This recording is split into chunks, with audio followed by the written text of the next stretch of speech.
હિન્દુ ધર્મમાં માઘ પૂર્ણિમાનું પોતાનું મહત્વ છે. આ દિવસ માતા લક્ષ્મી અને ભગવાન વિષ્ણુને સમર્પિત છે.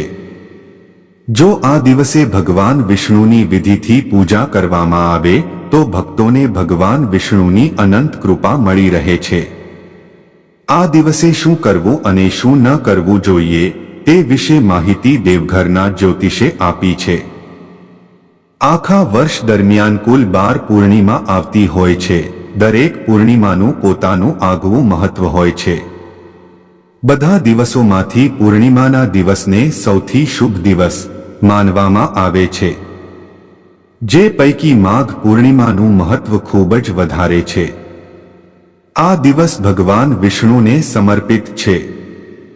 એવું માનવામાં આવે છે કે જો ભક્તો પૂર્ણિમાના દિવસે ભગવાન વિષ્ણુની વિધિથી પૂજા કરે છે તો તેમની અનંત કૃપા ભક્તો ઉપર હંમેશા રહે છે.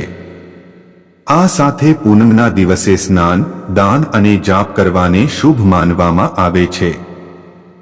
પૂજારીનું કહેવું છે કે પૂનમના દિવસે હવન કરવો જ જોઈએ. જો તમે આ દિવસે ખાસ રીતે હવન કરશો તો ભગવાન વિષ્ણુ હંમેશા પ્રસન્ન રહેશે.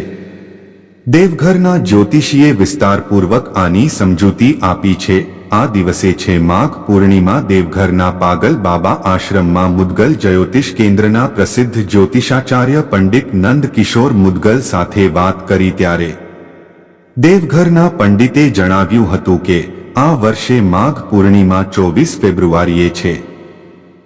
માઘ પૂર્ણિમાના દિવસે દેવી લક્ષ્મીની સાથે ભગવાન વિષ્ણુની પણ પૂજા કરવી જોઈએ. તેનાથી શુભ ફળ મળે છે. જે વ્યક્તિ આર્થિક મુશ્કેલીમાં હોય તેણે માઘ પૂર્ણિમાના દિવસે તલનો હવન કરવો જોઈએ. તેનાથી દેવી લક્ષ્મી અને ભગવાન વિષ્ણુ પ્રસન્ન થશે અને આર્થિક પરેશાનીઓ ખતમ થઈ જશે. માઘ પૂર્ણિમાના દિવસે કરો હવન. જ્યોતિષીનું કહેવું છે કે માઘ પૂર્ણિમાના દિવસે હવન અવશ્ય કરવો જોઈએ. તેનાથી દેવી લક્ષ્મી અને ભગવાન વિષ્ણુ પ્રસન્ન થાય છે. માઘ પૂનમના દિવસે ગાયના શુદ્ધ ઘી, મધ, ખીર અને સફેદ તલ મિક્સ કરીને 21 વખત હવન કરવો શ્રેષ્ઠ માનવામાં આવે છે.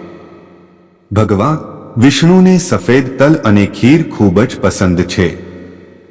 પંડિત નંદકિશોર મુદગલ કહે છે કે માઘ પૂર્ણિમાના દિવસે શ્રી સૂક્તનો પાઠ અવશ્ય કરવો જોઈએ.